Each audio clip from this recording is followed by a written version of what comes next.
Okay, start and record. Okay, got it. Good. All right. Evan, what's up, man? Thanks for doing this interview.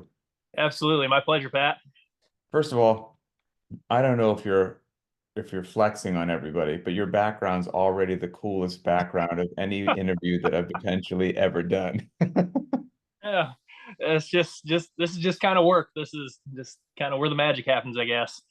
That was something I was going to get into later in the interview, depending upon, you just had a normal background, it was gone. But the fact that you've got all the heavy equipment and you're in a big warehouse barn looking facility, we might as well let the cat out of the bag. What do you do for a living? So I am a full-time farmer. Grew up on a family farm in South Dakota. We do some row crops, we do some hay, raise some cattle. Hoping to get into the cattle a little more heavily. Part-time military dude, so that's still like on the table there too. I'm a intel analyst for the 114th Fighter Wing in Sioux Falls, so kind of juggling two roles, but it's good stuff. It's all fun. I got so much stuff that I want to talk to you about, and nothing has to do with working out. That's all Like right. nothing at all. First of all, I mean, I have questions just about farmers in general because it's a topic I don't know much about, and the media says I don't know what is or isn't going on with farmers, and I don't know if that's true or not. Before we even get there, I've always said if I was independently wealthy, like I was just loaded, right? What I would do is I would buy heavy equipment just as toys, and I would be a big kid, and I would just drive around excavators and backhoes and like So knock much over fun. things. Like it is it as fun as it looks? It is absolutely as fun as it looks. Uh, with the rare exception of it when it's about 2 in the morning and you've been out there since 8 a.m. and Sure. like it's then you're like, man, I'm glad I have this auto track button I can click and the tractor will keep itself straight because I sure couldn't do Mm-hmm. it. But how many pieces? I mean, I can see maybe four in the background. I mean, what if you got So gear? behind me right now, we've got a little payloader. Like they make way bigger ones, but this one it's a feeder wagon filler. So our we feed our cattle most of them with a mixer wagon. So we'll dump in chopped hay and corn silage and some corn and some distiller's grain. That's predominantly what that uses. And then to my left, that's our planter tractor, and the big blue long thing behind it is a corn and soybean planter. And I think there's a skid loader and the feeder wagon tractor hanging out in the background too. But yeah, the corn planter needs to be unhooked. We're done with that, but it just kind of it's not in the center of the brain iceberg right now, so it's just gonna sit until sit until we can get to it. Now, how many people farm with you? So right now it is me and my dad. Mostly me right now. He's kind of working through some of the end stages of stage 4 kidney cancer, so he's not as able as he used to be. Oh Um, man, I'm sorry to hear that. I appreciate it. It's we're about 2 years into it, and we knew that it would get here someday. And from an emotional, spiritual standpoint, like we grew up Christian, grew up like that. So I am not concerned about what happens to him when he dies. And like I take great comfort in that. Still hard, still sucks. Like Tanner on the Facebook group. Tanner just went Hmm. that well. Like it leaves nobody unimpacted. But yeah, my wife was so helpful this year, and like she grew up on a farm but didn't help out a lot, and she learned Hmm. a lot the last couple of years, and like it's a family effort. Like it's me and dad, but it's a family effort. And you might have said it in your initial intro, but did your family have a history of farming? They do. I would say like my grandpa dabbled. My grandpa was a man of many hobbies, but didn't really stick with any one thing. I would say the ground that I farm now was an empire, if you will, that my parents built. So Is that generally how it is? Because it's not, I would think that it's a tough industry to break into if you're not already have been into it for a couple of generations. that's very accurate, especially in this day and age. Just with the initial startup cost that would be required. Like if my family didn't do this, there's a 0% chance that I would be able to. Um, That's the other question I had, right? Is I don't, because there seems to be this interesting, and so I'm certainly not looking for you to like divulge any private information. yeah, Like from the outside looking, it seems like such an interesting duality or contradiction to me, right? Because what you generally hear is, I'm sure there are some like uber successful farms out there, but a lot of farming is like you're busting your butt, it's hard work, and you're hoping to keep your nostrils above water, you know.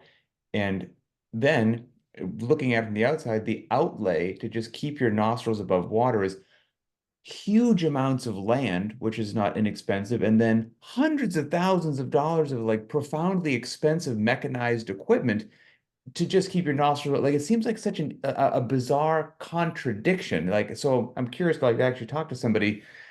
Is that contradiction accurate? Am I wildly off base? You know, what's the deal? So you can you can do it. Like if you have access to land, that's the biggest barrier.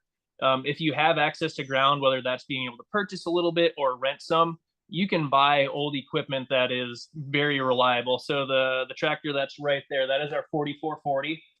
It has about 10,000 working hours on it, and Oh, wow. it was built in 1979, and it runs every single day. The tractor off to my left, our 7230R, that's our newest one. That's a 2013 model.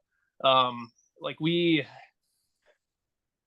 new iron is nice, new iron is great, but you can spend yourself into a hole, and that's been something Mm, that my dad was very wise and said, "Hey, son, like we're not the biggest farmers in the neighborhood. We're pretty average size wise for our area, but he's like, if the chance comes around and you can upgrade a piece that's a good fit for the operation and you can do it wisely, then go for it." But for my standpoint, if it runs and it's well maintained, like I enjoy the maintenance part of it too, servicing tractors. Like you can scrounge and you can claw, but land is really the biggest barrier to entry. that's what I was going to say. Are you handy and are you wrenching on these things as needed? As needed. Our thankfully our neighbor just to the north, who ironically that's where my gym is at. It's in his garage, not actually even in my garage. He went to school to be a John Deere mechanic. So like Okay. we need something. I know my limits. Like I am very acutely aware of my limits. I just take it a mile north and hey Josh, can you fix this for me? Yeah, He's a no good problem. neighbor to have. He's a great neighbor to have. Great neighbor, better friend. And again, I'm not looking for you to divulge anything. I'm curious if you can tell me if this is true or not. I heard that in farming circles or whatnot, if you're an outsider talking to a farmer, you don't ask about the size of the farm or acreage. I think maybe for the guys like my parents' age, that's a little more true. But to me, it's all unless you're completely off grid. Like, so we have crop insurance, right? And there's the USDA. The USDA wants us to report all of our acreage every year. So I think for the younger guys, that's not near as sensitive of a topic. Interesting. Okay, cool. And so the life of a farmer, man. I mean, it's one of those things where I'm sure that like many occupations, people who don't do it have an overly romanticized view of, I'd get away from my laptop, do some honest work, it'd be great. And then like you're saying, that probably evaporates on a rainy morning at 2 a.m. Like what's the pros and cons of the life you're leading? So the pros, it is everything that is romanticized and then some. Like all the good parts that you see on social media, it is that multiplied by an order of magnitude. Oh, no Uh, kidding. yeah, it's so to me, there's kind of three main seasons in my book. There's planting, there's harvesting, and since we also do cattle, there's calving season. And there are very few things um, that maybe spark more joy or bring a bigger smile to my face. And like if you have like a heifer that's struggling to have a calf, and you get out the calf jack and you pull that thing out of the south end of a heifer, and you watch that calf get up and suck, you're like, man, that is such a good day. And in the next breath, Awesome.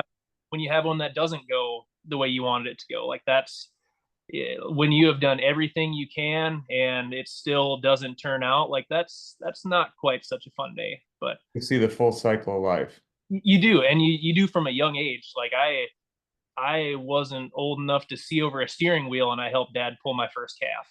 Mm. uh, and yeah, it's good. It's a good life. Like I'm so glad that our like we have one daughter right now. I'm so glad that she gets to grow up doing this. um and we gotta that's public knowledge now. We got another one on the way, so that's fun too. So uh Congratulations, thank man. thank you. Oh, and what's the average day look like? I know you said there's multiple phases that you just described, but if you had to, you're talking to somebody in 1 minute for an elevator going up, they're like, what's a day like? What would be your response? So average day right now, before children, it used to be wake up at 5, go to the gym and work out, and then start chores. So like with the cattle, they don't care if it's a holiday, they don't care if it's rainy, they want their breakfast. So I Yeah. wake up at about 6, kiss my wife good morning. If my little girl wakes up, then I'll give her a kiss before I head out the door. If not, I'll probably see her in the evening, but I head out to the farm. I don't live on the farm. My wife and I live about 5 miles away on the place that my dad grew up at. So kind of Okay. weird circle of life there. But I'll hop in the tractor and drive it out to the pile, like the silage pile, the chopped hay pile, and then I'll walk back in and get the payloader. We'll do chores. We'll feed all the livestock. And this time of year, I'm gonna cut some hay this afternoon. So when the dew comes off, I'll cut hay. During planting season, it might be doing tillage or hopping in the corn planter and going until we're done. The one constant every day is the livestock, is the cattle side of it. Mm. So And what time do you call it a day at the end of the day? What time are you finishing up? uh kind of seasonal. If it's planting and we're pushing to get in ahead of rain or something's time sensitive, you just burn it down and you sleep when you can. But this time of year, when it starts to get hot in the afternoons and evenings, I have no issues calling it quits and being in the house by 6:30, and then I can play with our little girl before bed and actually sit down and have supper as a family and enjoy it when we can. You said you're out in South Dakota, right? Yes, sir. That to me speaks of a brutal winter. Is that true? It is. So Not what's does the farm shut? I mean, obviously the cattle don't shut down, but I'm assuming any sort of planting or harvesting isn't happening. Yep, correct. With the exception of a few neighbors that take their sweet time, like you might see a guy out there combining in January, and y'all kind of point and laugh a little bit. It's like, man, that should have been done in October. But so like with chores, right now they take about an hour and a half. When the snow flies and it gets cold, you can pretty much double that. It just takes longer. You're bundled up and you're moving slow. But during the wintertime, all the maintenance projects that got put off during the summer, that like that's kind of when you do a lot of those. Like last winter, I rebuilt basically the entire drive system, the entire seating system on the planter. Just had boxes of parts that came in on a pallet, and just spent 10 days taking parts off, putting parts on. But And wintertime maintenance. and is there any truth to, like we said, it's probably a tough business to get into if you're not already in it. But let's say that you're already in it. Is there still plenty of room for the mom and pop farmer to thrive? Or again, you see every now and then in the media that like, Bill Gates is buying up farmland. Like what's the situation, with farmers? So the current situation with farmers honestly stems back to I forget who the Secretary of Ag was under Reagan, like it was before I was born. But he had the mantra of get big or get out, and they won't outright come out and say that anymore. But a lot of Mm. our national level policies are very much designed towards the bigger operators, which is tough. But that doesn't mean like I didn't leave active duty Air Force to go broke. I did it because I love this lifestyle. I love what I do. You can be significantly smaller than we are and still make a very good living. You might need some supplemental income, but it's Mhm. it's still very doable. Okay, interesting. And how in the world do you find the energy to work out? Oh man, it's that kind of goes back to the high school days. If we rewind for a little bit, I was a senior in high school looking for a way to pay for college. I was about that close to enlisting in the Air Force, kind of in between that junior and senior year time frame. And then my mom said, "Hey, have you heard about this ROTC thing?" And I was like, "No, what is this?" And long story short, I was awarded a high school scholarship at the time.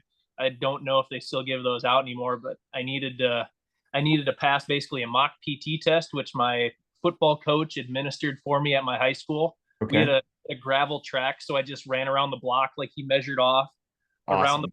make sure it was 400 meters. Um, and then like I was an athlete, football, basketball, track. Um, I wasn't a natural athlete, but like I would be darned if anybody was actually going to outwork me. Like you can beat me on skill, but you're not going to beat me on work. Mm-hmm.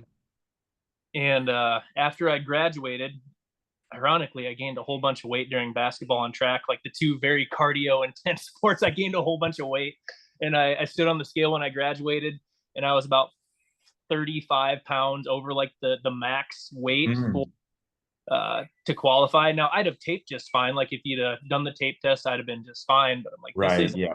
so. Um, I just started running every day. I lost that 35 pounds in about a month and a half in an extremely unhealthy way. Like basically extreme intermittent fasting with very little caloric intake, working outside in the sun all day and running. And It's something David Goggins would be proud of. yeah, yep. And I would never recommend it to anybody. Like, don't Right. do it that way.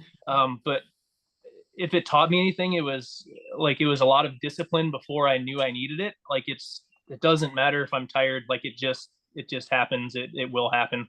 A lot of days now, I'll work out in my jeans and my work boots. If I can't sneak up to the garage, I'll just look at the no equipment option.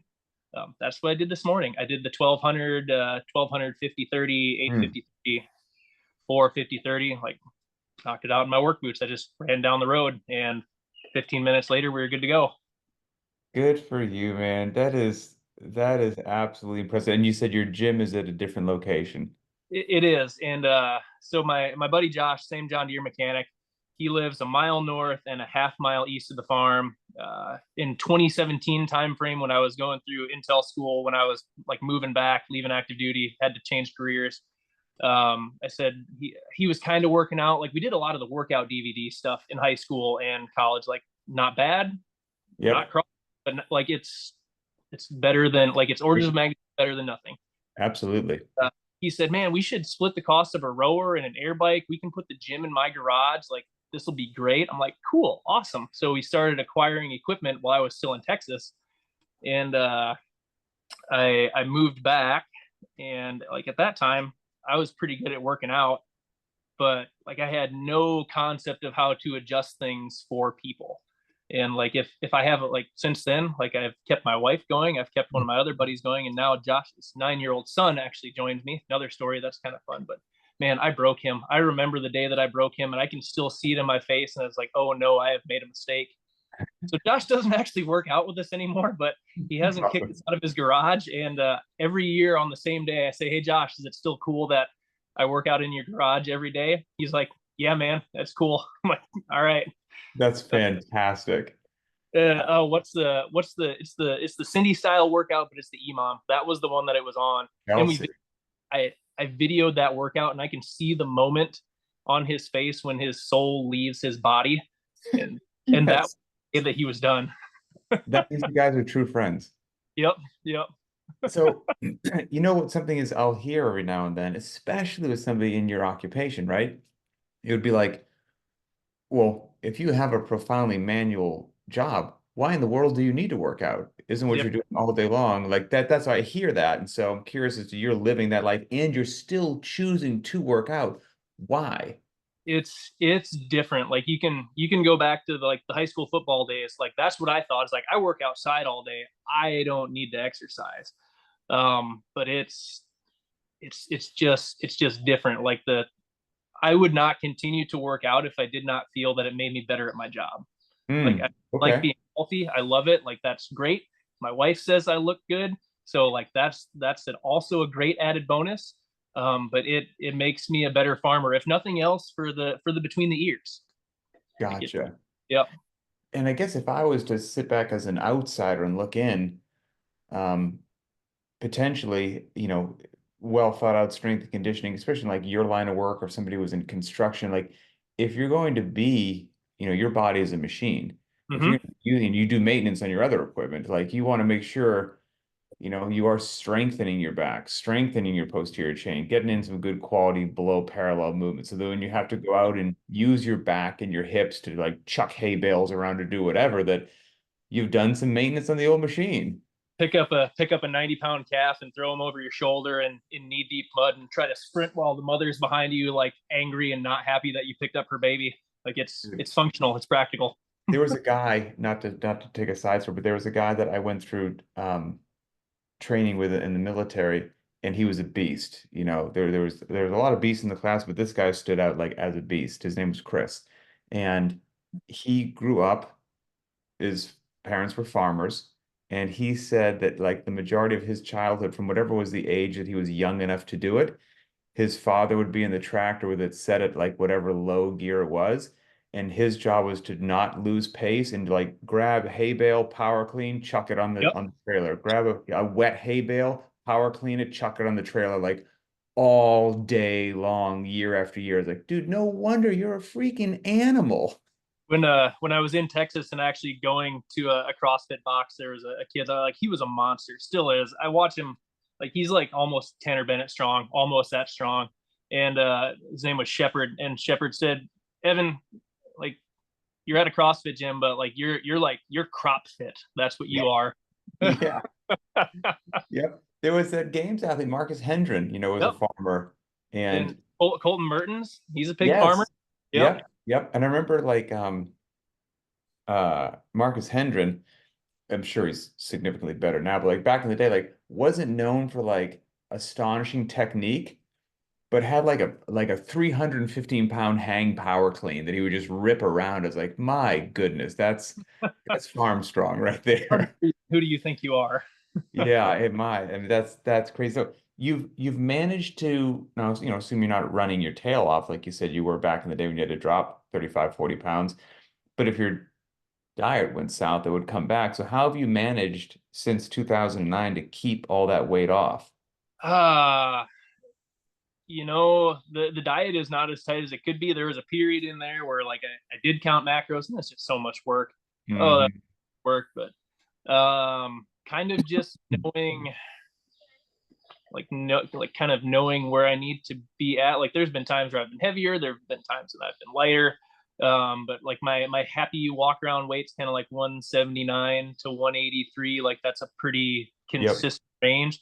Like, diet's about 60-40. I wish it was 80-20. As I get older, like, that will need to Right. obviously tighten up, but it's a combination of the job and keeping the workout in. Back in the day, before Linchpin, I was a volume guy. I was programming for myself, didn't know any better.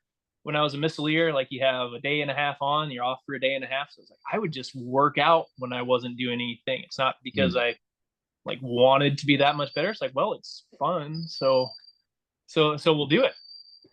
And also out of curiosity, based upon what you do for a living, like food quality, eating organic, like do you normal folk like the rest of us, you just go down to the grocery store and you buy whatever it is, or are there like local farms in your area that sell what you don't have and you're like doing that kind of a deal? Like what do you fill in your fridge with?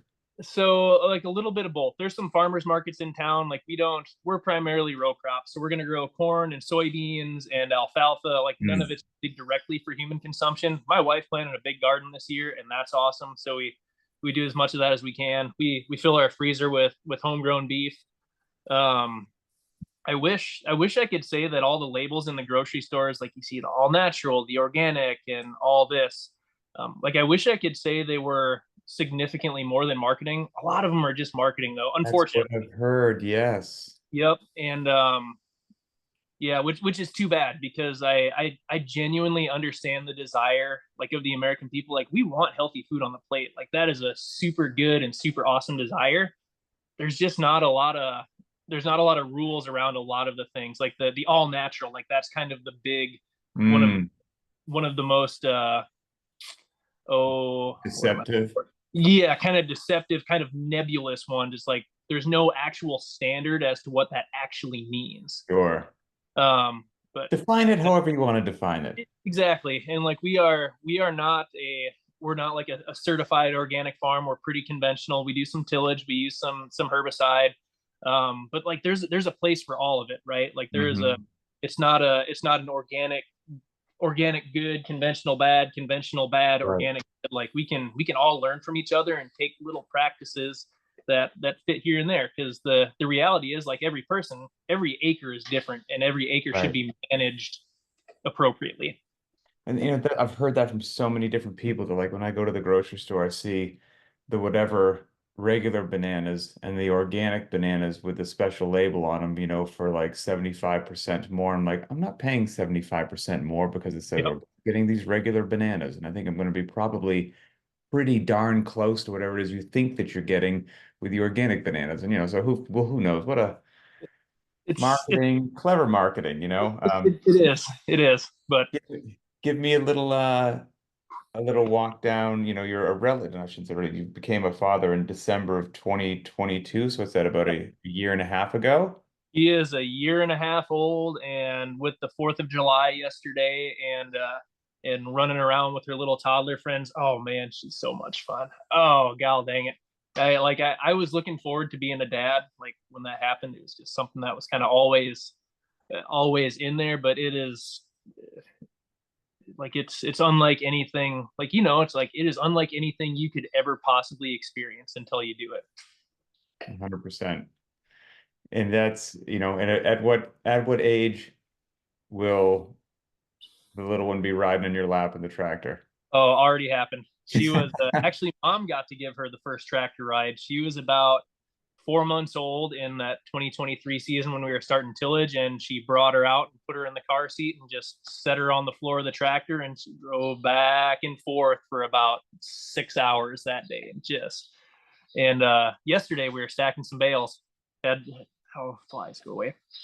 Just plopped her right on. There's a little buddy seat in our payloader, and I just put her down and I seat belted her in, and just sit out there and she'll just watch That's and she so loves cool. the cows. She likes the cows way more than she likes any of the equipment.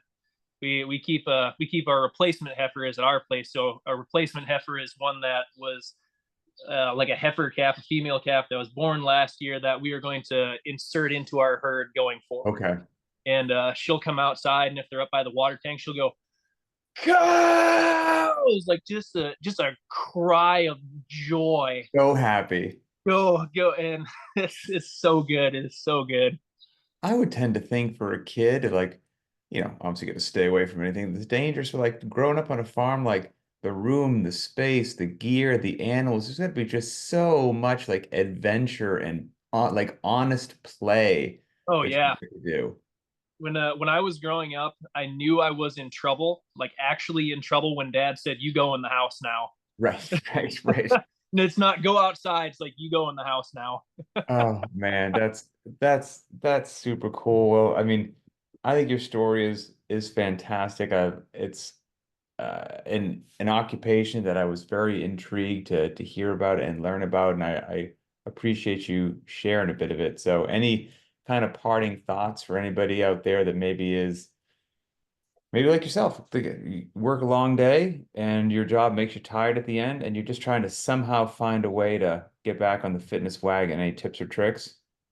Oh man.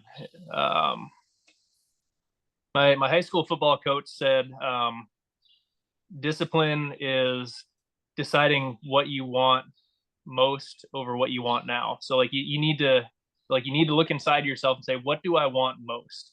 And Mm, like discipline discipline makes up for it when motivation isn't there. Cause I don't want to work out every day. Like I amen to don't. that. But like it's that long-term goal. It's like I want to be functional and useful on the farm into my 80s. Like Lord willing, my daughter and or future son or daughter, like Lord willing, they want to do this too, but I want to be able to help them as long as I can. I want to be able to work long days and still play, like still be a fit, fun, awesome dad. I want my daughter to be 30 years old and scared she'll lose to me in a foot race. Um, Yes. like that's um, Meaningfully contribute as long as possible. yep, and like that's what it is. Like find that why, like find it, because if you don't have it, you're not going to have anything to base your discipline or your motivation off of. Love it. Well, Evan, I appreciate your time. Thanks, brother. And people like you make Linchpin special. So truly, thank you very much. Appreciate it, Pat. Enjoy the rest of your day. Yep, you as well.